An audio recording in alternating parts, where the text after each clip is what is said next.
इस खबर के प्रायोजक है गहना घर। सौतेली मां ने कराई बेटे की हत्या, छत से धक्का देकर दिया घटना को अंजाम। गौरीचक थाना ने हत्या को बताया दुर्घटना। मीडिया और परिजन के दबाव में बदला मामला। सौतेली मां को बनाया गया मुख्य आरोपी।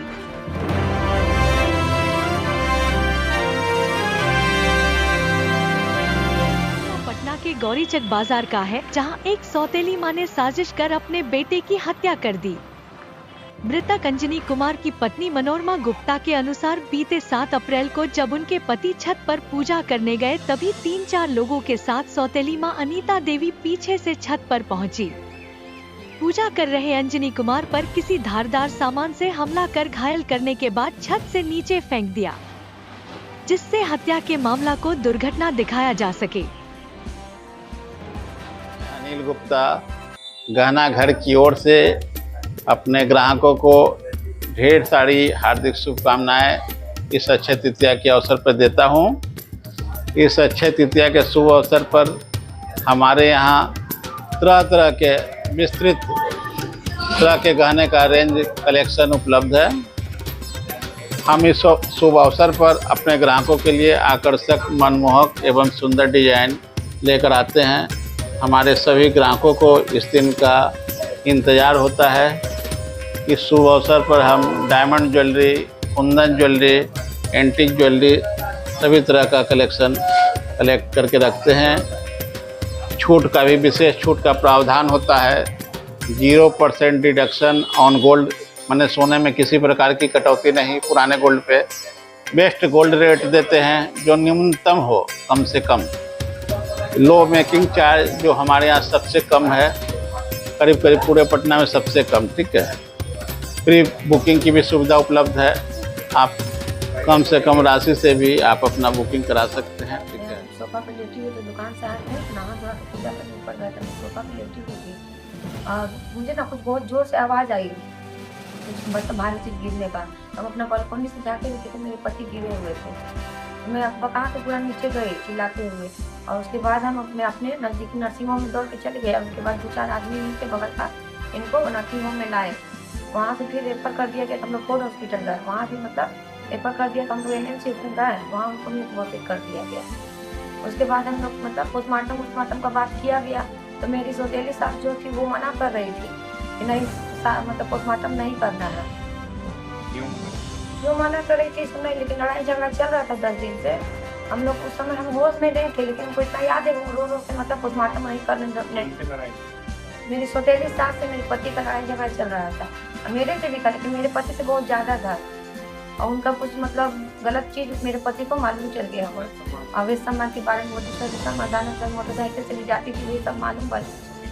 जी, मेरी सौतेली सास का ये मेरे हस्बैंड को पता चल गया। तो ये हस्बैंड मेरे बहुत ज़्यादा परेशान थे।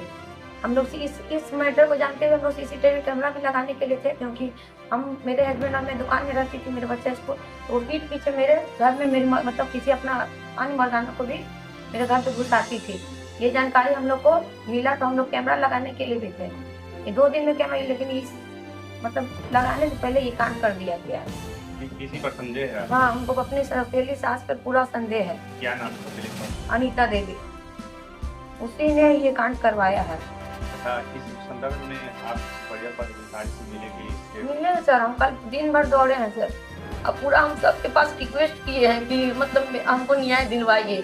और हम गौरीचक थाना में मतलब 4-5 बार दौड़े, लेकिन कोई मेरा बात नहीं सुन रहा। यहाँ तक कि IG को भी हम ऊपर से फोन करवाए, वो भी मेरा बात नहीं सुन रहे, फोन भी नहीं उठा रहे। हमको इंसाफ चाहिए सर।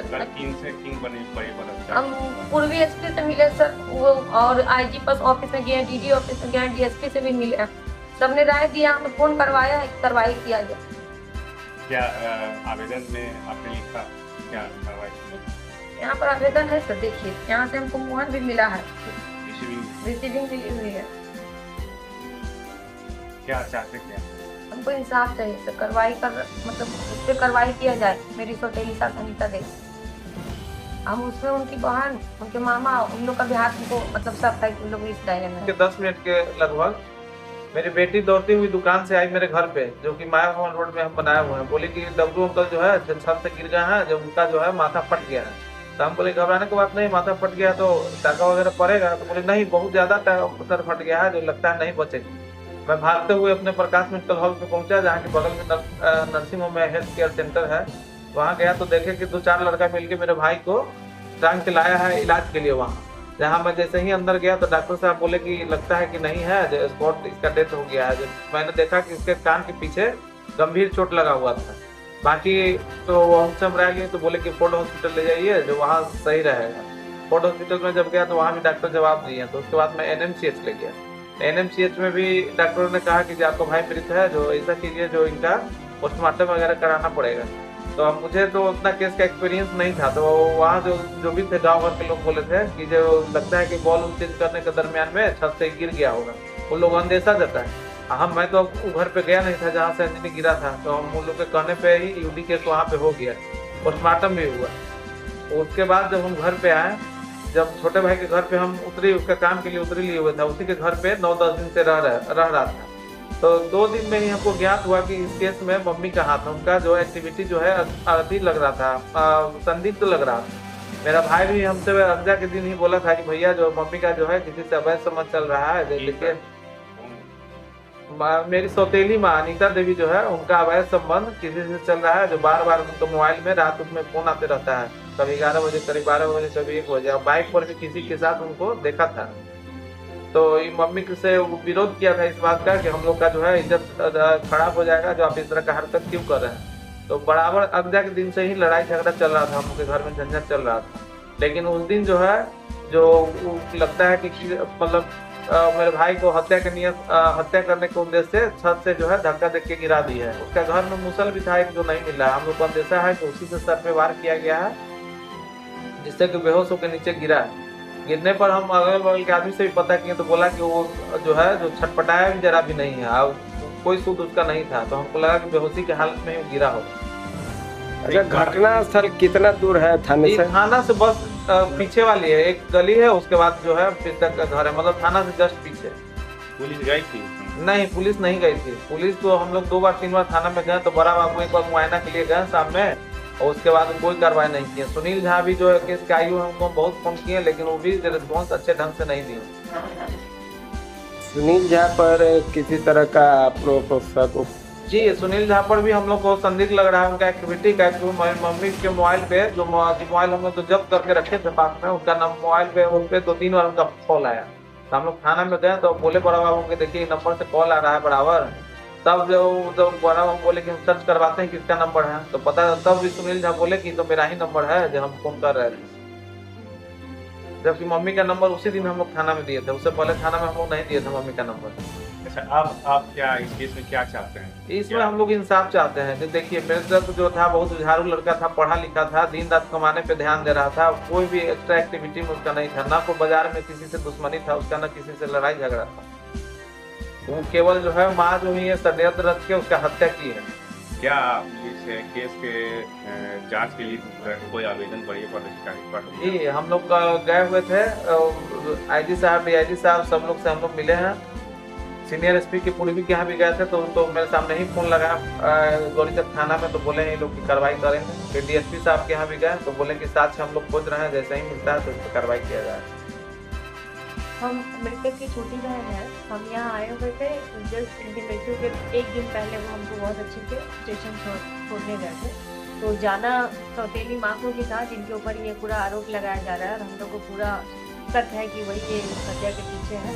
उनके टिकट भी बने हुए थे, बाकायदा हमने भैया से बोलकर तत्काल में टिकट करवाया था, और वो रेडी भी थी जाने को। 1 दिन पहले हम लोग पटना गए, और सामने से उनको कोई कॉल आया। 5-2 मिनट के लिए वो बात करने के लिए साइड हटी, और आधे घंटे के लगभग में उनका स्टेटमेंट चेंज था कि डॉली, तो मेरा मन थोड़ा सा घबरा रहा है, हम नहीं जाएंगे। हम मेरे बार पूछने पर भी पता चला कि नहीं ऐसी कोई बात नहीं है, हम नहीं जाएंगे। ऐसा पहले भी मेरे साथ वो गई है, लेकिन कभी भी टिकट बनने के बाद नहीं जाना, ये उनका ऐसा नहीं था नेचर। घटना यही हुआ कि हमको जैसे 1 दिन पहले भैया छोड़ करके स्टेशन वो आए, और उनसे मिला हुआ मतलब जस्ट 24 घंटा भी नहीं बीता था, तो सब कुछ नॉर्मल था। हमको मेरी भतीजी 12:15 के आसपास 12:20 लगभग फोन करी कि डॉली बुआ, भैया का डब्लू अंकल को सर में चोट लगा है, स्लैब गिरा है, क्या हुआ है। कंफ्यूज थी कि सेंसलेस है। हम बोले क्या हुआ है, ऐसा थोड़ी ना है, थोड़ा बहुत चोट हुआ होगा, हॉस्पिटल में होंगे एडमिट। नहीं नहीं, सब ले जाया जा रहा है। बगल के नवल चाचा जो है हॉस्पिटल है उनका, वो मना कर रहे हैं, कह रहे हैं कि नहीं नहीं तो हम नहीं कर पाएंगे, रेफर कर दिए उन लोग NMCH के लिए। तो वही बार बार फोन करने पर सब कोई इसी तरह का रिस्पॉन्स कर रहे थे, तो हम लोग तो तत्काल वहीं से निकल गए। हाँ तुरंत। और उस मम्मी का सौतेली माँ जो है मेरी, वो उनका तो एक्टिविटी शुरू से ही थोड़ा अलग था। फोन 3 वो रखती थी। एक फोन हमने उनको दिया हुआ था, जो अक्सर फोन करने में पता चलता था वो घर छोड़ के जाती है। और जो फोन उनके पास रहता था वो मेरे काफ़ी मांगने से कहती थी कि मौसी का बेटा का सिम है तो इसका सिम है, फला ऐसे करके वो टालती रहती थी। जो सौतेली जो मम्मी है उसी के ऊपर आरोप है कि हमको पूरा विश्वास है वही है इस घटना के पीछे। उनका काफ़ी टाइम से इधर उधर अवैध संबंध भी था। टाइमिंग 2-4 घंटा घर से कभी भी लापता रहती थी। जब पूछो तो उसी समय वो कहा सुनी। 3-4 महीने पहले मेरे हस्बैंड का भी हार्ट का ऑपरेशन हुआ था, तो वो 1-1.25 महीना हम लोग बेंगलोर में थे, एक बार भी उनका कॉल नहीं आया। इमोशन से भी कुछ जुड़ाव होता है या कुछ भी, वो कुछ भी कॉल करके आइडिया लेना कैसे है वो, कैसे है, कैसी हो, तो कभी उनका कॉल नहीं होता था। और भी कोई उनकी बहन और एक मिस्त्री है जिनके साथ में हम 3-4 बार भैया का भी मुँह से सुने थे कि काफ़ी बार उनको डाउट था, लेकिन जब भी वो विरोध करते थे तो घर में तमाशा कर देती थी। इस संदर्भ में कहीं हाँ, कल हम लोग गए हुए थे। SP, पूर्वी SP और DIG सब जगह हमने उनको मतलब पूरा ब्यौरा लिख करके, ये इस तरह का पत्र लिख करके हर जगह हमने कहानी बताई है कि क्या कुछ हुआ था उनके साथ। तो इंसाफ दिलाने के लिए वो सब जगह ये जांच करेंगे, इस स्तर पे जांच करेंगे कि घटना के पीछे जो है वो सौतेली माँ का पूरा हाथ है, उनका पूरी तरह से जांच पड़ताल किया जाए और काफ़ी कड़ाई तरीके से किया जाए। क्योंकि ये जो थाने में हम लोग पूरे काम के दौरान हम लोग 4-5 बार थाने में जाकर रिपोर्ट दर्ज कराने का कोशिश किए। थाने वाले यही कह रहे थे कि पूरा काम हो जाने दीजिए, हम लोग अपने तरीके से जांच पड़ताल कर रहे हैं, लेकिन उनका किसी तरह का रवैया जो था वो हम लोग के तरफ नहीं था। बता दें कि सौतेली मां अनीता देवी की गलत आचरण और कई लोगों से अवैध संबंध था। इस बात की जानकारी मृतक अंजनी को हो गया था, जिसकी वजह से घर में लगातार मां बेटे के बीच झगड़ा चल रहा था। मृतक की पत्नी मनोरमा गुप्ता द्वारा गौरीचक थाने में दिए गए लिखित बयान के अनुसार सौतेली सास अनीता देवी पीठ पीछे कई मर्दों को घर पर बुलाती रहती थी, जिसका विरोध मेरे पति अंजनी कुमार किया करते थे। इसी वजह से घर में लगातार झगड़ा हो रहा था। घर पर नजर रखने के लिए मृतक अंजनी कुमार CCTV कैमरा भी लगाने वाले थे। इसके पूर्व भी सौतेली मां ने साजिश कर बेटे अंजनी कुमार की हत्या कर छत से फेंक दिया।